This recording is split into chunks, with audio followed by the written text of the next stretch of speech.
What introduced me to the low carbohydrates?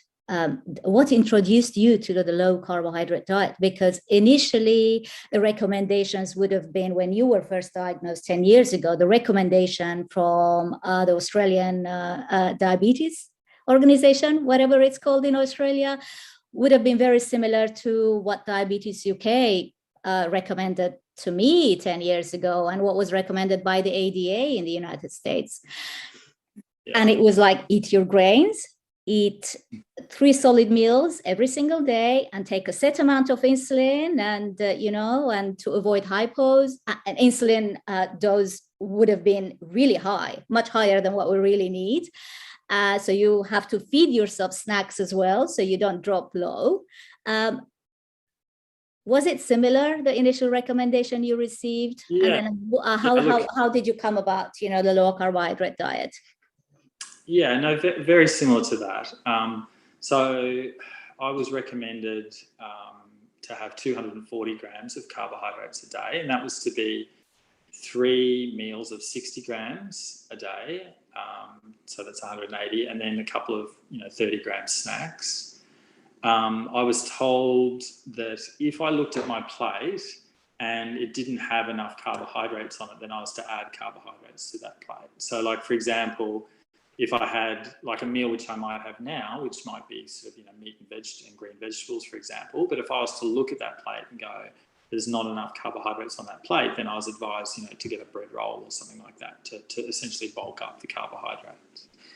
So, I went back and saw the dietitian a couple of times, and my wife came along as well, and we were like trying to learn all this stuff. So, and I was absolutely committed, okay, I'm going to do this exactly by the book. Now, interestingly, I had read these books previously about, diet. So it was something I had an interest in, but more, I guess I was more against the sugar than the carbohydrates at that stage. Mm. But anyway, I guess after my diagnosis, it was a great shock to me. And I really, it was a difficult couple of months for me, I'm going to be honest. Like, it sort of plunged me into what I now recognise as quite a deep depression. It manifested as anxiety and those sorts of things, but I was depressed, and because it was just such an out of the blue diagnosis, and it's I've done a bit more reading about that as well, and when patients are diagnosed with a chronic disease, and particularly with a disease as difficult to manage as diabetes can be in terms of the constant nature of it, it is you go through a grieving process essentially, and so I certainly feel like I went through that. But during that time, because I was having trouble sleeping, I was reading, and so I was reading. Obviously some of it's sort of hopeful reading. Trying to figure out where, cure. Where that literature is, like how close are they to a cure, or what are the best treatments and those sorts of things. And the more I read, low carb would pop up at times, when I was doing these sort of medical searches, and Dr. Bernstein's name popped up and those sorts of things. And so I looked at that and thought about it, and it made sense to me. And I guess it also had made sense to me a little bit, just the low carbohydrate approach. I mean, because I'd read these books previously about diet, and I'd read some of the work by Gary Taubes. In fact, Gary Taubes is interesting because now I can't remember the exact date of the article, but he wrote an article in the New York Times, which was, what if it's all been a big fat lie, I think. Basically, he wrote an article in the New York Times, you can search it up, but I had read that article probably about, not quite 10 years before my diagnosis. And I was so impressed by it that I'd actually printed that article out. And I was just like, wow, this is, amazing article. And I had read one of his books as well. So anyway, I'm getting off on a tangent there. But I had, low carbohydrate did resonate with me, I guess. It made sense to me that if carbohydrates obviously raise the blood sugar the fastest and the most, and that eating less of that would make sense. But at least initially I was committed that I was going to do exactly what the dietitians told me, and I was going to try and figure this stuff out. But I was reading the whole time about different things. Anyway, I kept reading, and I then went searching, and I thought, well, I'm being told that I have to, I should have 240 grams of carbohydrate a day, and I'm hearing about this low carbohydrate approach, and surely this has been, tested. Like, surely someone's done a proper clinical trial and actually tested this, if this is the advice they're giving us. And so I went looking for that, and I'm going to be honest with you, if I had found an article, a good, well-run clinical trial that compared a low carbohydrate approach to what I was being recommended, and it had shown that the recommendations that I was being given, the higher carbohydrate approach, was a better approach, then I would have said, oh, well, it's been tested and, it won, right? But that article doesn't exist, So at that stage, I realised really that there's not solid evidence for the dietary advice I was being provided.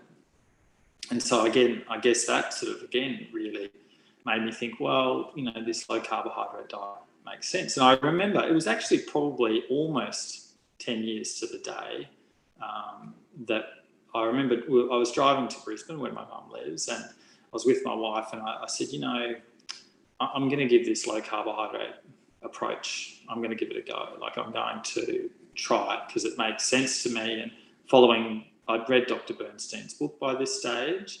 I'm going to follow, Dr. Bernstein's advice essentially on his dietary recommendations. And my wife said, oh, well, if you're doing it, I'll do it with you. And so it was really from there. And I've actually still got at that stage, I didn't have a continuous glucose monitor. I was doing the multiple daily blood tests as you did, and so I was writing it all down in a diary.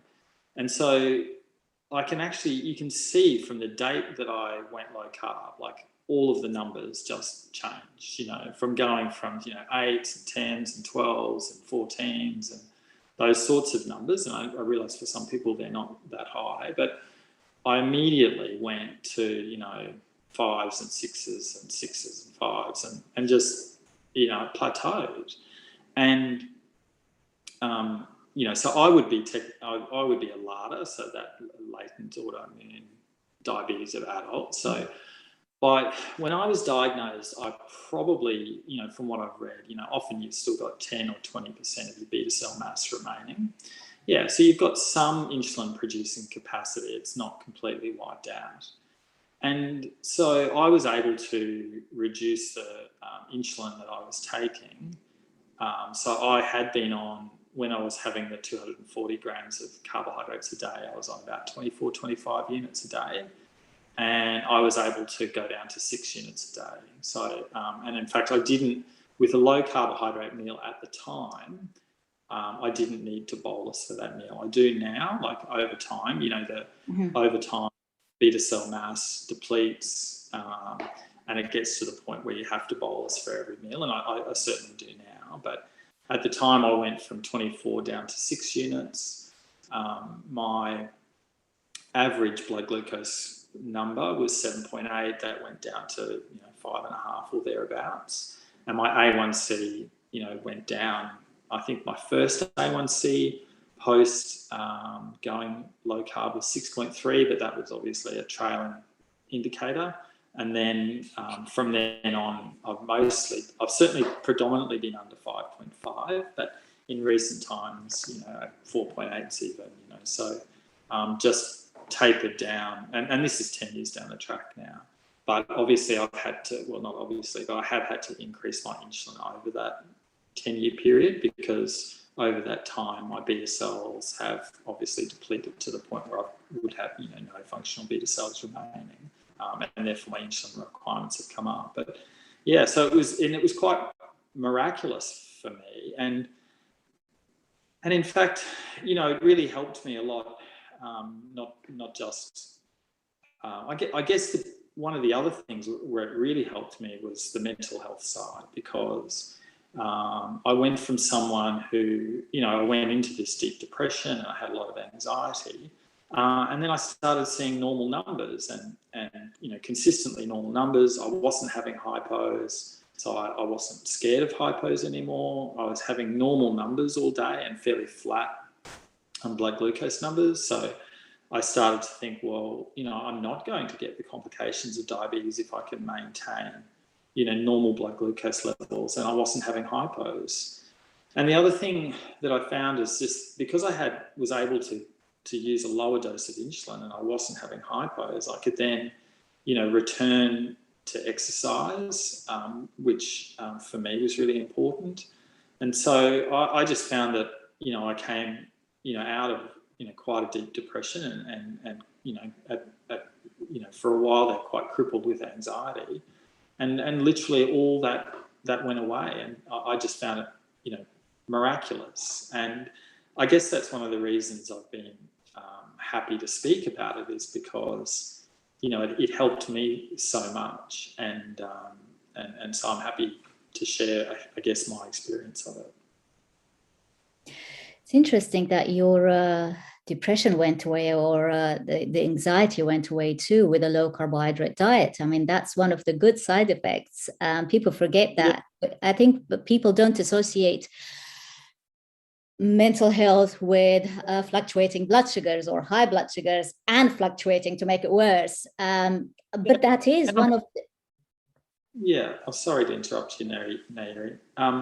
Yeah, I think Dr. Bernstein's actually published on that, because he's noted that before.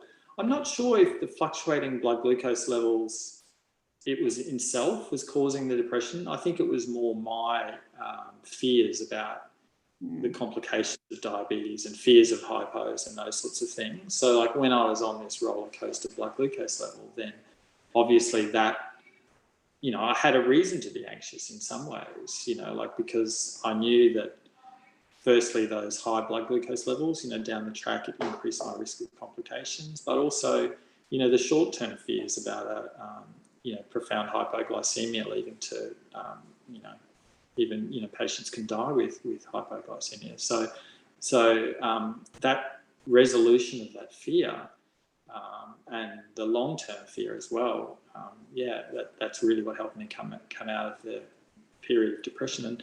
And it was so I had 2 months post-diagnosis, and then I went low-carb 2 months post-diagnosis, and then very rapidly came out of, this very, depressed period